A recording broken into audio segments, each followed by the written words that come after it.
प्रांतीय समिति के प्रमुख पदाधिकारियों की एक महत्वपूर्ण चिंतन बैठक संपन्न। संवाददाता जमील अख्तर, वाराणसी। आज दिनांक 21 जनवरी 2026 को वित्तविहीन शिक्षक महासभा की प्रांतीय समिति के आह्वान पर वाराणसी मंडल के समस्त 8 जनपदों के संगठन के जिला अध्यक्ष एवं महासचिवों, मंडल के पदाधिकारियों एवं प्रांतीय समिति के प्रमुख पदाधिकारियों की एक महत्वपूर्ण चिंतन बैठक इंटरमीडिएट कॉलेज बीरापट्टी वाराणसी में आयोजित की गई, जिसमें शिक्षक महासभा के वरिष्ठ उपाध्यक्ष डॉक्टर सत्यनारायण सिंह परिहार, प्रधान महासचिव जियारत हुसैन, प्रदेश सचिव अमित कुमार दुबे, प्रदेश उपाध्यक्ष डॉक्टर कृष्णा मोहन यादव, वाराणसी मंडल के मंडल प्रभारी बंटी उपाध्याय ने संबोधित किया। वाराणसी मंडल के समस्त वित्तविहीन शिक्षकों को एकजुट बनाए रखकर शासन के समक्ष अपनी समस्याओं के समाधान के लिए संघर्ष करने के लिए तैयार रहने का आह्वान किया। इस बैठक में समस्त जनपदों के जिला अध्यक्षों एवं महासचिवों ने भी अपने विचार रखे। इस बैठक में सर्वसम्मति से निर्णय लिया गया कि विधान परिषद के लिए होने वाले आगामी निर्वाचन में मानदेय नहीं तो वोट नहीं के नारे पर आह्वान करेंगे। यदि सरकार हमारी मांगों को पूरा करेगी तो प्रदेश के समस्त शिक्षक वर्तमान शासन सत्ता के द्वारा निर्धारित किए गए उम्मीदवारों का समर्थन करेंगे, अन्यथा की स्थिति में हम एकजुटता के साथ अपनी शक्ति से जनप्रतिनिधियों को सदन में पहुंचाएंगे।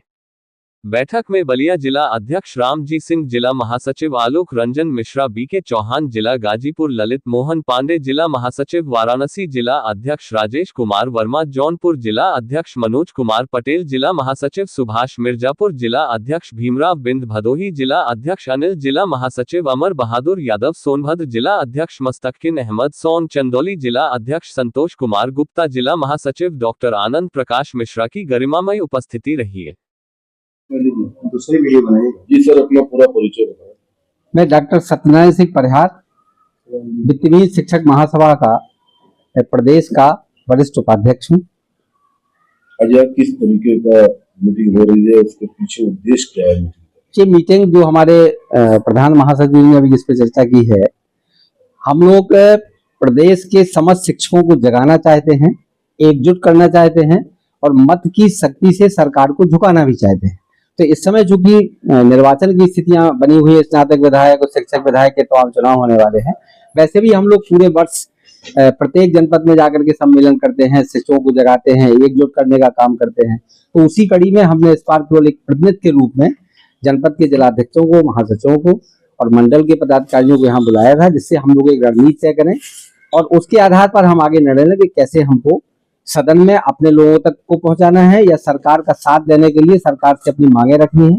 और हमको पता है कि सरकार को जब लगेगा कि वित्तविहीन शिक्षक समाज के माध्यम से पूरा वित्तविहीन शिक्षक समाज जागृत हो गया है, तो हमारी समस्याओं का समाधान करने के लिए सरकार गंभीर होगी।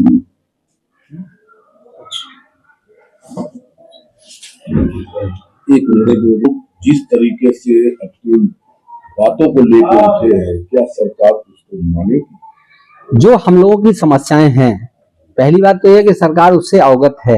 सरकार को पता है कि वित्तविहीन शिक्षक किस दयनीय स्थिति में अपना जीवन यापन कर रहा है और इसीलिए पिछली सरकार ने भी हम लोग को मानदेय देने की घोषणा की थी। बाद में वो तमाम राजनीतिक समीकरणों के कारण पूरी तरह से वो बंद हो गया। हम लोग उसके लिए संघर्ष कर रहे हैं। सरकार को पता है कि वित्तविहीन शिक्षक जो समाज है, प्रदेश के लगभग 3 लाख शिक्षक हम हैं, जो पूरे प्रदेश की शिक्षा व्यवस्था का 80% जो हिस्सा है हम लोगों के कंधों पर एक दायित्व हम लोग निभा रहे हैं। तो सरकार को पता है कि बिना हमारे अब लोकतांत्रिक व्यवस्था में वो सफल नहीं हो सकती है। तो अगर हम ये काम करेंगे, जैसे आपने एक बात रखी थी कि आप लोग संघर्ष कर रहे हैं, करिए। संघर्ष अंतिम विकल्प है सरकार के सामने। हम वार्ता करके न्यायालय के माध्यम से अपनी बात को, जो आदेश कराया उसके माध्यम से अपनी बात को हम लोगों ने आवेदन के रूप में रखा है। हम लोग संगठन के माध्यम से प्रत्येक जनपद में जागरा करके अपने शिक्षकों को जागृत कर रहे हैं, एकजुटता बढ़ा रहे हैं। तो हमको पता है कि जब एकजुटता दिखाई पड़ेगी, शासन को लगेगा, शासन सत्ता को पता चलेगा कि सारा शिक्षक समाज तो इनके साथ खड़ा है, तो मतदाता तो हमारा शिक्षक समाज ही है ना, प्रबुद्ध शिक्षक समाज है। एक शिक्षक के साथ कितने मतदाता होते हैं ये सब लोग जानते हैं लोकतांत्रिक व्यवस्था में, क्योंकि प्रबुद्ध व्यक्ति है हमारा, वो एक जागरूक व्यक्ति है जो समाज को जोड़ने का काम करता है। तो सरकार हमारी शक्ति को जैसे समझ रही है, समझ भी रही है, सरकार इसके प्रति गंभीर है। हम लोगों को लगता है कि अगर सरकार को लगता है कि नहीं, वास्तव में हम लोग एक सही स्थिति में सही मांगों को लेकर के सरकार के सामने हैं, तो सरकार विचार करेगी और सरकार इस पर विचार कर रही है। ऐसी स्थितियां बन भी रही, हम लोग आश्वस्त भी हैं कि कुछ न कुछ हम लोग के हित में होगा। सर प्लीज एक अपना शॉर्ट इंट्रो बताते हुए आज ये जो गोष्ठी हो रही है इसके बारे में बताएं। जियारत हुसैन विद्वेन शिक्षक महासभा उत्तर प्रदेश का मैं प्रधान महासचिव हूँ। आज ये जो बैठक हो रही है ये वाराणसी शिक्षक स्नातक निर्वाचन क्षेत्र की 8 जिले की बैठक हो रही है। इस बैठक में हमारे सभी 8 जिले के जिलाध्यक्ष महासचिव और इस मंडल के पदाधिकारी इस बैठक में भाग ले रहे हैं। ये बैठक इसलिए हो रही है और ऐसी बैठक हमारे प्रदेश के सभी मंडलों में हो रही है जिसमें आज बनारस हम लोग हैं। हमारे बगल में आप देख रहे होंगे आदरणीय डॉक्टर सत्यनारायण सिंह परिहार जी वरिष्ठ उपाध्यक्ष हैं। हमारे बगल दाहिने तरफ देख रहे होंगे डॉक्टर किशमोहन यादव जी, उधर हमारे अमित कुमार दुबे जी जो महासचिव हैं और हमारे मंडल के अध्यक्ष हैं धनंजय कुमार उपाध्याय बंटी बाबा। आज ये बैठक इसलिए हो रही है कि हम लोग विभिन्न विद्यालयों में 1986 से विद्वहीन ये शिक्षक और कर्मचारी लगातार बहुत मजलूमियत में, बेकसी में कष्टप्रद जीवन व्यतीत कर रहा है। आप लोग भी देख रहे होंगे 15 अक्टूबर 86 के बाद विद्वहीनों की जो हालात है, हम अपने बूढ़े माँ बाप की दवा भी कराने के पोजीशन में नहीं है। हम अपने परिवार को एक रोटी नहीं दे सकते। बच्चों को अगर एक अच्छा कपड़ा देने की बात आ जाए तो आप मीडिया के साथ ही किसी विद्यालय में घुस जाइए और टीचर की स्थिति को देख लीजिए, आपको पता चल जाएगा। हम लोग लगातार संघर्ष करने के बाद तत्कालीन एक बार 2012 में निर्वाचन में जब बात जा रही थी तो समाजवादी पार्टी की सरकार ने घोषणा किया था कि आप हमें वोट दो, हम आपको जीविकार्जन पर मासिक मान दे देंगे। पूरे लोगों ने दिया और सरकार भी बनी 2012 में जाते जाते अप्रैल में, और 1 मई 2012 से कार्रवाई हुई जीविकार्जन भर मासिक मानदेय की। सभी कार्रवाई आप पाएंगे तो जीविकार्जन भर मासिक मानदेय बजट में भी इसी नाम से था। लेकिन अंतिम कार्यकाल में समाजवादी पार्टी के और कुछ हम लोगों के भी नेता थे उस बैठक में सम्मिलित करते हुए लोगों ने स्वीकार करके विशेष प्रोत्साहन मानदेय धनराशि कर दिया और लगा दिया कि भविष्य में ये प्रतिबंध कर दिया जाए।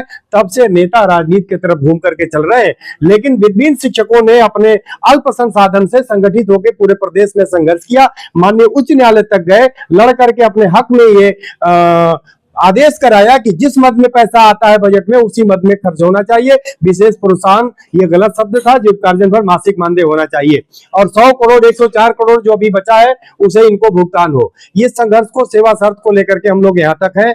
सभी बैठकों में कार्रवाइयां हो चुकी है, जिलाध्यक्षों को अवगत कराया जा चुका है। इस बार हम लोग आज बैठक मूल रूप से एक अपना उद्देश्य लेकर के कर रहे हैं कि अभी आप देख रहे होंगे बनारस 8 जिले की बात कर लिया जाए, इस निर्वाचन क्षेत्र में 32,883 शिक्षक मतदाता बना है।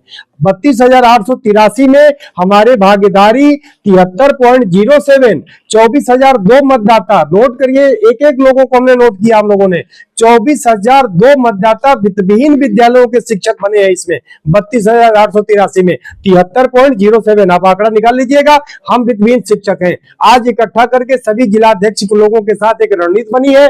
जो भी अभी आप देख रहे हैं कांग्रेस के प्रत्याशी भी आ चुके हैं शिक्षक निर्वाचन में और सपा के तो घोषित हैं जो वर्तमान एमएलसी है, भाजपा भी किसी को लाएगी। हम लोग पहले उद्देश्य में ये घोषणा करने जा रहे हैं कि 73 पॉइंट हमारी भागीदारी इस मतदाता में है। अगर आप वोट चाहते हो तो हमें मानदेय की घोषणा करो, हमें मानदेय दो, वोट लो। मानदेय नहीं तो वोट नहीं। पूरा ये बनारस मंडल ही नहीं पूरे प्रदेश में, लेकिन बनारस की बात करते हैं, 32,883 में 24,002 मतदाता विभिन्न शिक्षक है।